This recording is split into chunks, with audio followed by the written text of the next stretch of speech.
أشهد أن لا إله إلا الله وحده لا شريك له وأشهد أن محمدا عبده ورسوله أما بعد فأعوذ بالله من الشيطان الرجيم بسم الله الرحمن الرحيم الحمد لله رب العالمين الرحمن الرحيم مالك يوم الدين إياك نعبد وإياك نستعين اهدنا الصراط المستقيم صراط الذين أنعمت عليهم غير المغضوب عليهم ولا الضالين.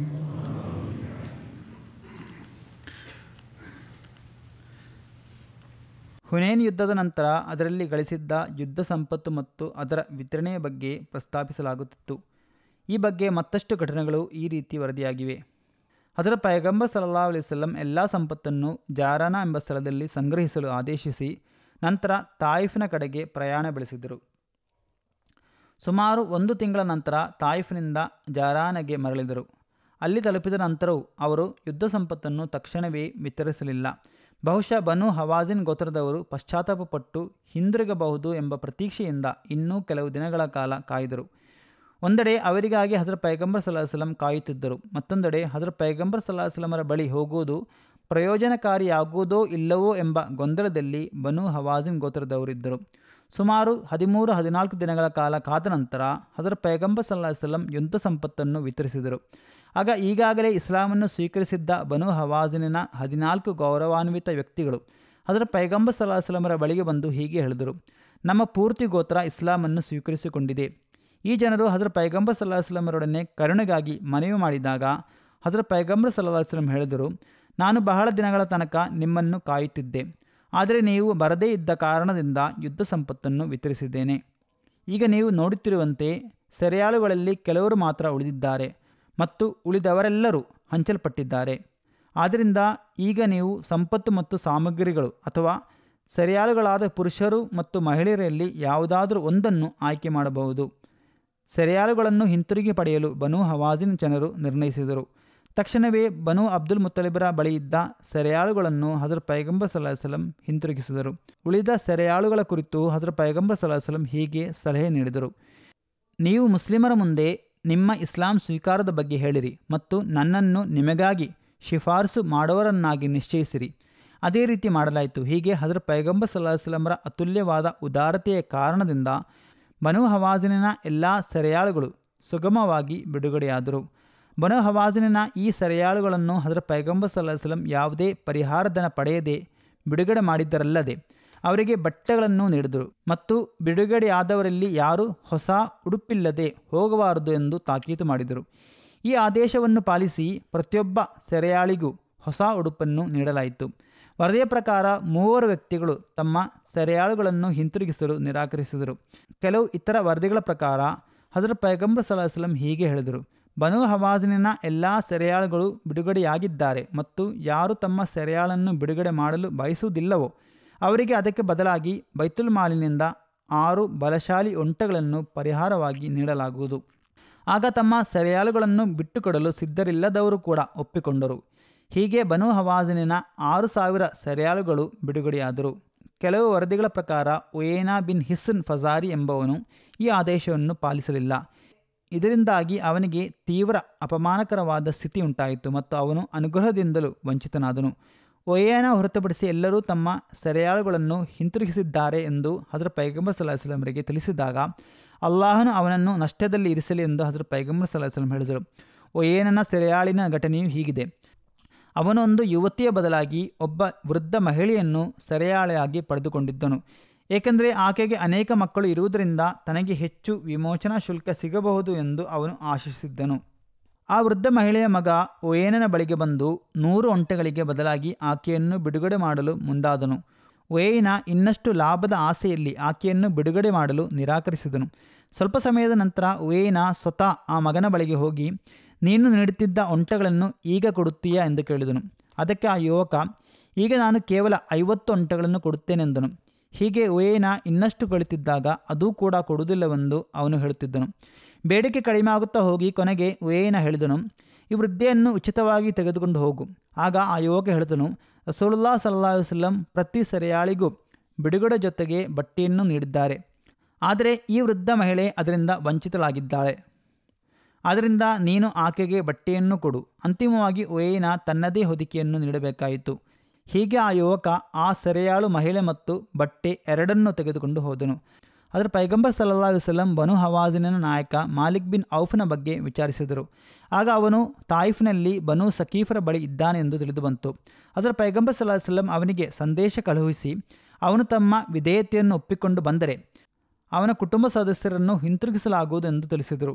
Malik bin Auf Hazrat ಪೈಗಂಬರ್ ಸಲ್ಲಲ್ಲಾಹು ಅಲೈಹಿ ವಸಲ್ಲಮರ ಸನ್ನಿಧಿಯಲ್ಲಿ ಹಾಜರಾದಾಗ ಹಜರತ್ ಪೈಗಂಬರ್ ಸಲ್ಲಲ್ಲಾಹು ಅಲೈಹಿ ವಸಲ್ಲಂ ಆತನ ಕುಟುಂಬದವರನ್ನು ಹಿಂತಿರುಗಿಸಿದರು. ಮಾತ್ರವಲ್ಲ 100 ಒಂಟೆಗಳನ್ನು ಕೂಡ ಉಡುಗೊರೆಯಾಗಿ ನೀಡಿದರು. ಹಜರತ್ ಪೈಗಂಬರ್ ಸಲ್ಲಲ್ಲಾಹು ಅಲೈಹಿ ವಸಲ್ಲಮರ ಈ ಉದಾರತೆಯನ್ನು ಕಂಡು ಮಾಲಿಕ್ ಮುಸ್ಲಿಂ ಆದನು. ಬನು ಹವಾಜಿನ ಸೆರೆಯಾಳುಗಳಲ್ಲಿ ಶೈಮಾ ಎಂಬ ಓರ್ವ ಮಹಿಳೆಯೂ ಇದ್ದಳು. ಅವಳ ನಿಜವಾದ ಹೆಸರು ಹುಜಾಫಾ ಎಂದಾಗಿತ್ತು. ಅವಳನ್ನು ಬಂಧಿಸಿದಾಗ, ನಾನು ನಿಮ್ಮ ಪ್ರವಾದಿಯ ಮಲ ಸಹೋದರಿ ಎಂದು ಅವಳು ಹೇಳಿದಳು. ಆಗ ಅವಳನ್ನು ಹಜರತ್ ಪೈಗಂಬರ್ ಸಲ್ಲಲ್ಲಾಹು ಅಲೈಹಿ ವಸಲ್ಲಮರ ಸನ್ನಿಧಿಯಲ್ಲಿ ಹಾಜರುಪಡಿಸಲಾಯಿತು. ಆಕೆ ಹಜರತ್ ಪೈಗಂಬರ್ ಸಲ್ಲಲ್ಲಾಹು ಅಲೈಹಿ ವಸಲ್ಲಮರಿಗೆ ತಮ್ಮ ಹಾಲು ಕುಡಿದ ಸಂಬಂಧದ ಗುರುತಾಗಿ ಹಲ್ಲಿನ ಗುರುತನ್ನು ತೋರಿಸಿದಳು ಮತ್ತು ಹೀಗೆ ಹೇಳಿದಳು, ತಾವು ನನ್ನ ಮಡಿಲಲ್ಲಿ ಇದ್ದಾಗ ನನ್ನನ್ನು ಕಚ್ಚಿದ ಗುರುತು ಇದು. ನಾವು ಆ ಕಾಲದಲ್ಲಿ ಕುರಿಗಳನ್ನು ಮೇಯಿಸುತ್ತಿದ್ದೆವು.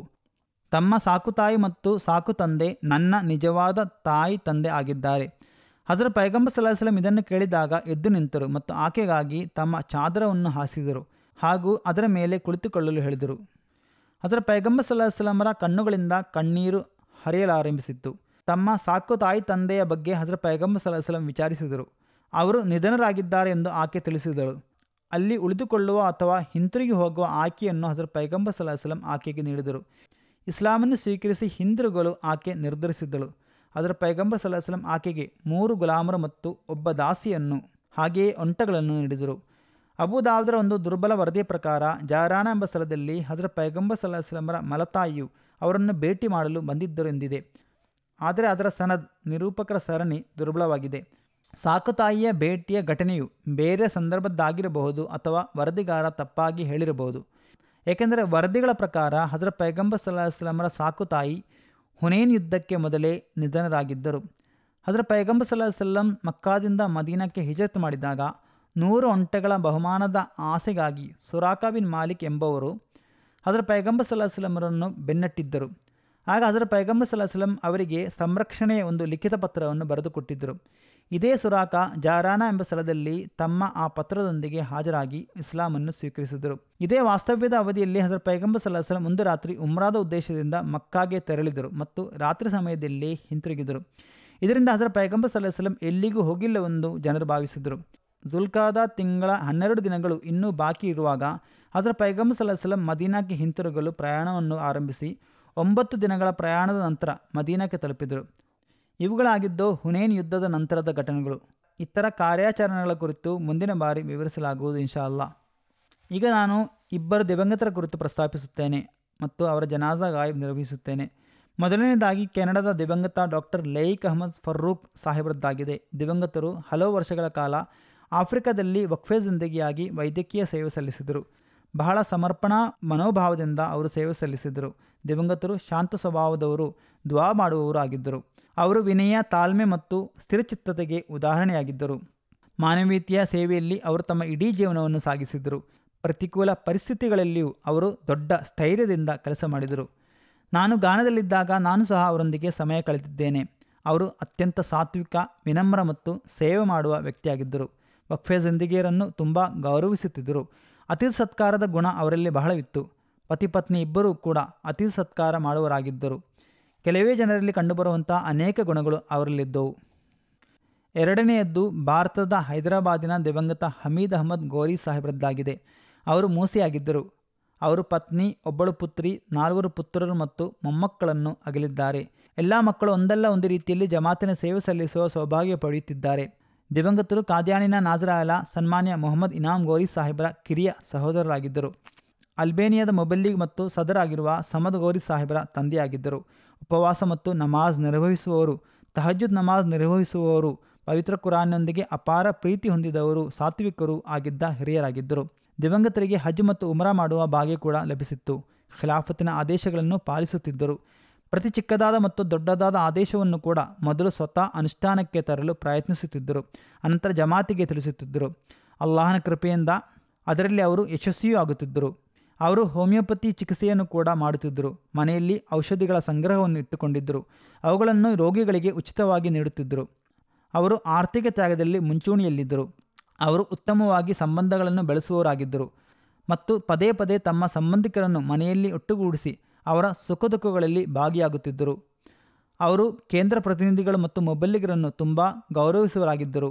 ಅವರು ಹೈದರಾಬಾದಿನ ನಾಯಿಬ್ ಅಮೀರ್ ಮತ್ತು ಸೆಕ್ರೆಟರಿ ತಾಲೀಮುಲ್ ಕುರಾನ್ ಆಗಿಯೂ, ತಮ್ಮ ಪ್ರಾದೇಶಿಕ ಜಮಾತಿನ ಸದರ್ ಆಗಿಯೂ, ನಾಜಿಮ್ ಅನ್ಸಾರುಲ್ಲಾ ಆಗಿಯೂ ಮತ್ತು ದಕ್ಷಿಣ ಭಾರತದ ಮಜ್ಲಿಸ್ ಅನ್ಸಾರುಲ್ಲಾ ಉಪಾಧ್ಯಕ್ಷರಾಗಿಯೂ ಸೇವೆ ಸಲ್ಲಿಸುವ ಸೌಭಾಗ್ಯವನ್ನು ಪಡೆದರು. ಅವರ ಜಮಾತ್ ಸೇವೆಗಳು ಸಾಕಷ್ಟಿವೆ. ಅವರೊಮ್ಮೆ ಇಲ್ಲಿನ ಜಲಸದಲ್ಲಿಯೂ ಭಾಗವಹಿಸಿದ್ದರು.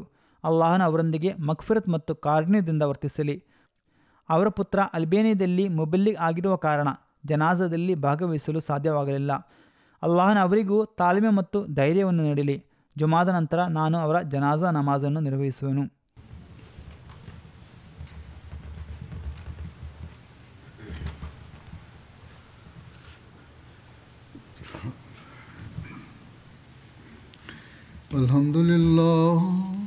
Alhamdulillah nahmaduhu wa nasta'inuhu wa nastaghfiruhu wa nu'minu bihi wa natawakkalu alayhi wa na'udhu billahi min shururi anfusina wa min sayyiati a'malina.